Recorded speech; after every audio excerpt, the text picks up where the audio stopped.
అదే RTV app వార్తల్ని క్షణాల్లో చదివే అవకాశం ఉంటుంది. ఒక న్యూస్ పేపర్, ఒక టెలివిజన్ ఛానల్ మీ చేతుల్లో ఎప్పుడూ ఉంటాయి. ఈ రోజు ఉదయం జలాల్పూర్ వద్ద జరిగిన ఆ కారు ప్రమాదంలో కూడా మొత్తం 5 వ్యక్తులు కూడా చనిపోయిన వారి పరిస్థితి ఉంది. వాళ్ళకి సంబంధించిన వాళ్ళ ఫ్రెండ్స్ ఏదైతే ఆ భువనగిరి ఏరియా ఆసుపత్రికి వచ్చినటువంటి పరిస్థితి ఉంది. వాళ్ళ ఫ్రెండ్స్ తో కూడా ఒకసారి మాట్లాడించే ప్రయత్నం, ఫ్రెండ్స్ తోటి ఎలాంటి అనుభూతి ఉండేది తదితర అంశాలు తెలుసుకునే ప్రయత్నం చేద్దాం.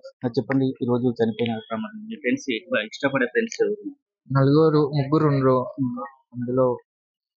అందులో అయితే మేము ఎక్స్పెక్ట్ అయితే చేయలేదు. చాలా క్లోజ్ గా అయితే ఉండే. స్టార్టింగ్ నుంచి తెలిసేసరికి చిన్నప్పటి నుంచి ఆటలు చాలా బాగా ఉండేది.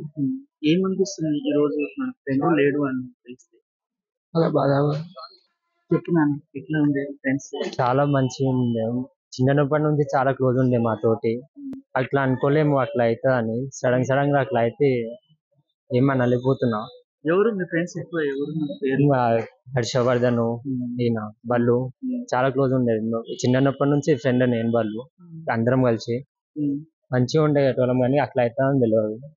ఎప్పుడు సమాచారం వచ్చింది నీకు? మాకు మార్నింగ్ వచ్చేసింది అట్లా అయిందని. మార్నింగ్ అయిపోతే ఇంటికాడికి వచ్చేసినాము.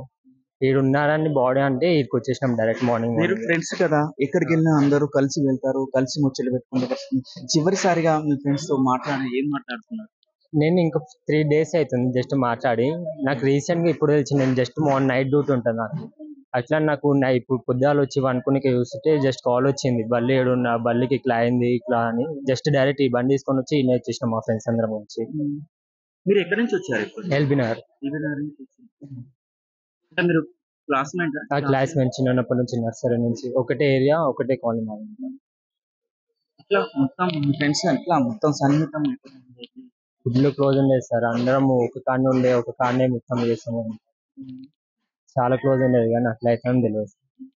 మనం చూస్తున్నాం, తన ఫ్రెండ్ లేడని తెలుసుకున్న తర్వాత కూడా కన్నీరు మున్నీరుగా వెలిగించి మాట్లాడడానికి కూడా చాలా వరకు ఇబ్బంది పడుతున్నటువంటి తన చాలా చిన్ననాటి స్నేహితులు ఉన్నారు. చాలా వరకు కూడా మనం మాట్లాడిస్తున్నప్పుడు క్రమం చాలా కూడా కన్నీరు పెట్టుకుంటున్నటువంటి పరిస్థితి కనపడుతుంది. ఎందుకంటే చిన్నప్పటి నుంచి ఫ్రెండ్స్ ఆ విధంగా చిన్నప్పటి నుంచి ఆటలు ఆడుకుంటూ కూడా, పాటలు పాడుకుంటూ కూడా ఎదిగిన ఫ్రెండ్స్ ఒకసారి దూరం అయిపోతే కూడా చాలా బాధ ఉంటుంది. మరొకసారి కూడా మాట్లాడించే ప్రయత్నం చేద్దాం. నేను బాధ పెట్టాలన్న ఉద్దేశం కాదు నాన్న. ఎట్లా నీకు ఇష్టమైన ఆటలు, ఏం ఆటలు ఆడుకునేది, ఎట్లా ఉండేది జీవితం? చాలా బాగా ఉండేది. చాలా అంటే చాలా. చిన్నప్పటి నుంచి పెరిగినాం, కలిసి తిన్నాం, కలిసి పడుకున్నాం. సడన్ గా ఎప్పుడు నీకు సమాచారం వచ్చింది ఇట్లా మార్నింగ్ 9 o'clock, 9 సార్ ఏమనిపించింది? ఒకసారిగా లేడని అనిపించింది, ఇంకా రాడనిపించింది. రైట్, వాళ్ళ ఫ్రెండ్స్ చాలా విషాద ఛాయల్లో కూడా ఉన్నటువంటి పరిస్థితి కనపడుతుంది. ఎందుకంటే ఎల్కేజీ యూకేజీ కాడ నుంచి కూడా చిన్నప్పటి నుంచి కూడా వాళ్ళు చెప్తున్నారు, మేము చిన్నప్పటి నుంచి ఆటలు ఆడుకుంటూ కూడా ఒకే కాడ తిని కూడా ఒకే కాడ ఉంటూ కూడా చాలా సరదాగా ఉన్నాం. సరదాగా చేసిన కాలంలో ఒక్కసారిగా మా ఫ్రెండ్స్ లేరు అని తెలిసిన తర్వాత మేము ఏం చేయలేము, జీవోత్సవంగా ఉండిపోయిన పరిస్థితి ఏర్పడిందని కూడా వారు కన్నీరు మున్నీరుగా విలిపిస్తున్న పరిస్థితి. ఏది ఏమైనా తన ఫ్రెండ్స్ తీసుకురాలేరు, కానీ కడసారి చూడడానికి మాత్రం భువనగిరి ఏరియా ఆసుపత్రికి వచ్చామని కూడా ఫ్రెండ్స్ చెప్తున్న పరిస్థితి కనపడుతుంది. మరిన్ని వీడియోస్ కోసం ఛానల్ ని సబ్స్క్రైబ్ చేయండి. లేటెస్ట్ అప్డేట్స్ కోసం వాట్సాప్ ఛానల్ ని ఫాలో అవ్వండి. ఆ లింక్ డిస్క్రిప్షన్ లో ఉంది.